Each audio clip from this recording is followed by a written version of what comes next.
Hello, and welcome to another video here on my channel. I'm so glad that you have come to check me out. If you don't know, this week we are actually diving deep into the 3 things that you need to know before you start your business. I did an overall general video of that a few videos back, but this week we are diving really deep into what those 3 things are. And the first one was what we went over on Monday, and that had to do with your mindset, your values, understanding that when you start a business, you have to find something that you're passionate about. You have to know what your purpose is, and just all of those things mixed together. I gave some practical ways to really figure that out and dive deep into that so that you have clarity moving forward. Now this video is talking about the second thing you need to know before you start your business, which is all about organization, scheduling, understanding procrastination and productivity, and really meshing all of those things together and having an understanding of that so that you can start your business in an organized way and off on the right foot. The first thing I want to talk about is creating a schedule and setting goals for yourself. Now, the most important thing with these things is to be realistic. If you are not naturally a morning person, then don't set your goal or set a schedule that is reliant on you waking up at 5 a.m. right off the bat. If you're not naturally somebody who wakes up at 5 a.m. on a normal basis, that's going to be really, really hard for you to achieve. And so you want to start with something that's more realistic. If you get up at maybe 9 a.m. and that's normal for you, then just go an hour earlier and start with 8. Once that becomes a little bit more easier, then jump to 7 and continue to do that until you hit the time that you really want to wake up at. Now you might be asking, Kate, is it really that important that I wake up in the morning and utilize the morning time rather than staying up late? And guys, let me tell you, from a fellow night owl myself, that's me, it sucks, but I have to say you are more productive when you wake up early in the morning. I know you might think like, but what does it matter? Like, I'm using the later hours instead of the early hours to get stuff done. But what's important to understand is that the rest of the world operates on a more normal schedule, where most people wake up pretty decently early in order to start their day, get to their jobs, have a normal day, and then get to bed at a normally decent time, 9, 10, whatever. And by you taking the time to stay up later instead of getting up earlier, you're actually setting yourself up for failure because you're naturally going to be sleeping in later than the rest of the world, and that's actually going to cut into your productivity and into your ability to respond to your clients and your customers. And I know at first you might be thinking, yeah, it's fine, like it's not a big deal. But the more that you set that habit to stay up late, then the more that that's just going to be ingrained in you, and you're going to feel like you're catching up for the rest of the day because everyone else has already started at an earlier time, and so you feel like you have to get right to work right away. I know for me personally, ideally I would like to spend my mornings in prayer and in the Word before jumping into any tasks that need to be done for the day. But if I stay up late and in turn that causes me to sleep in later, then when I wake up, I feel like I have to get straight to work and straight to answering emails and straight to editing. I promise you guys that if you are going to be reliant on that time, it's gonna affect you. It's gonna affect your ability to focus during the day, ability to stay awake, ability to feel refreshed and rejuvenated each day. And if you tend to be more of like an introvert or more of someone who tends to have feelings of negativity or pessimism and you're trying to get over that, having a groggy start to the day or having a more tired, just overall aura is going to affect that and is going to make it easier for you to kind of fall into old habits with negative thoughts and just things like that. That's something that I have just personally learned over the years and something that I have noticed and seen in my own business.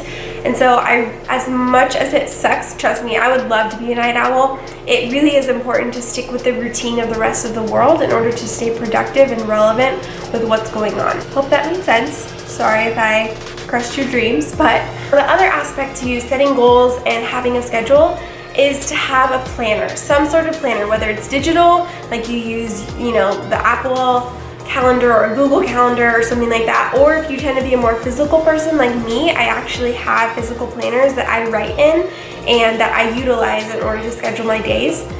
But that really is important because as much as you might think that you can hold everything up in here, you can't, and it's gonna get really overwhelming when you have to start remembering appointments and figuring out when to do what if everything's always up here. It's really hard to remember. And again, you don't have to use physical paper necessarily. You can use your phone notes or computer or a Word document or whatever it might be. But it's really important to have a planner and to set out what your intentions are for the week and for the day. So what that looks like practically for me is that I always try the night before to plan out the next day's tasks. And to make it realistic, if I know that in the afternoon I have to have an appointment, or in the evening we're spending time with friends, and then I have to make sure that I plan out the hours accordingly for that day and stick to it so that I don't start the day not knowing what I need to do and kind of figuring out as I go along, because that makes it more easy to be distracted and to fall into procrastination and to not be productive. So I would suggest doing that. If you tend to be a more organized person already, then plan out your week ahead of time and really challenge yourself to stick to that each time. Now, these next few points have to do with procrastination and productivity. And I think these are really helpful in regards to killing procrastination and being more productive. So the first thing that I would say that helped me is to use the things that I really look forward to each day as motivation to get the other things that I'm not so excited about done. So if you really want to edit a session or edit a wedding, then use that as motivation and set that at a later point of the day, or at least set it to be something that you do after something else. So if you hate laundry but you really need to get laundry done, then use editing the session or editing the wedding as motivation to get that done first. I think that's been really helpful for me to just make sure that I don't procrastinate and that I actually look forward to what I'm doing for the day. It's almost like dangling a carrot in front of a rabbit or something like that. Like, that's what you're looking forward to and that's what you want to do. And so I'm gonna get this stuff done and do it well, but I'm gonna get this stuff done so that I can do that. And then it's kind of like a reward at the end of the day or whatever it might be for you. So I would say that helps with procrastination.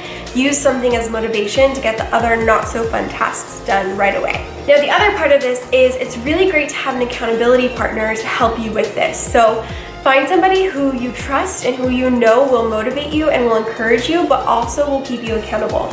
Tell them what your goals are and ask them if they would be willing to hold you accountable to those goals. So for example, if you're married or if you have a boyfriend or girlfriend, you can ask them, hey, I really need to get these 3 tasks done before I start editing a wedding. So if you see me editing the wedding, or if you see me not doing those tasks, can you hold me accountable to that and encourage me to do those? And just having those conversations with them. And that could be, like I said, a friend, a husband, a wife, a boyfriend, girlfriend, a coach, a mentor, whoever it might be. Just ask them to hold you accountable, because that's really going to help. But in the end, you can't rely on outside things to get things done. You need to have the resolve within your own heart to just do it. You need to be able to have self-control enough and motivation enough to say, you know what? I really don't want to do this right now, but in order for my good and my well-being and the well-being of my business, I'm going to do the hard thing, because that means that in the future, I'm gonna have an easier life and not have to work so hard the way that I am right now. Because if I do the hard things now, I will be set up for success later. Now, the last 2 things that I want to talk about, well, technically it's 3, but these specific 2 things I want to talk about have to do with your environment. I mentioned this a little bit in that other video where I talked about make sure that you are in the environment that you want to be in for work. This does have to do with setting up a space for you that is specific to work. Don't work in your bed. Don't work on the couch or in the spot that you always scroll Instagram, because those spots are naturally, like, psychologically linked with your brain as when I am here, I do this. And so if you're trying to work in that spot, it's gonna make it 10 times harder for you to focus in comparison to if you already have a designated area that you use for work and you know that when I'm there, it's work time, then that's gonna make you more productive. In addition to that, make sure that your workspace is clean. I don't know about you, but I really enjoy working in aesthetically pleasing areas. I don't know what it is, it just makes me really happy and it makes me motivated to get stuff done.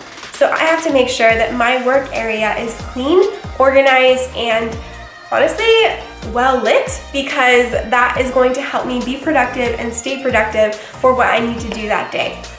So whatever environment that might be, I also mentioned that I enjoy working in fast-paced coffee shops because I run off of the energy of people constantly coming and going, or people working alongside me, and that energy helps me stay motivated to get stuff done as well. And if you are like me and you do feed off of other people's energy, then that might be a good thing to do. But if you know that you're easily distracted, then it might be better to pick a place that's more quiet and more focused so that you don't have any other additional distractions. But for me, having people walking about me and talking and laughing and music playing, that doesn't necessarily distract me from what I have to do.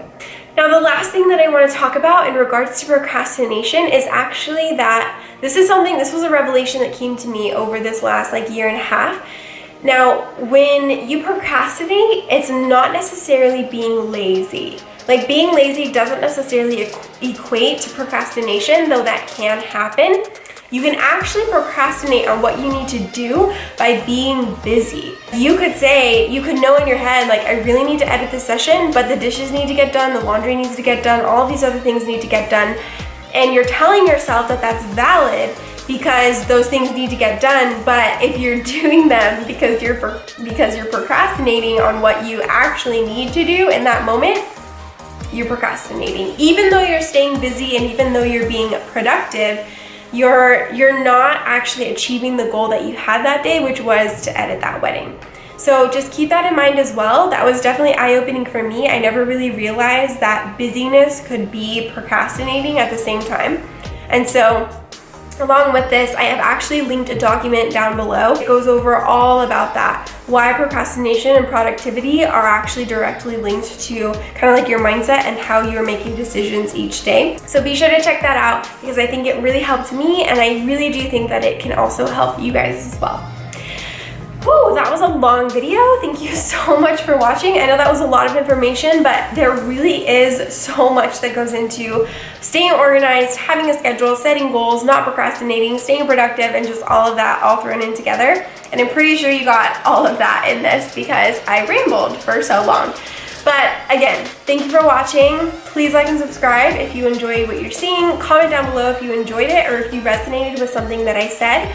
And be sure to turn on the notification bell so that you are notified every time that I post. I can't wait to see you guys Friday. And Friday we are going deep as well. Be prepared for that one. We are diving into those 4 pillars of every business, but really diving deep into it, guys. It was even overwhelming for me when I first did it, but that's all good. It's good stuff to digest. So can't wait to see you Friday. See you guys then.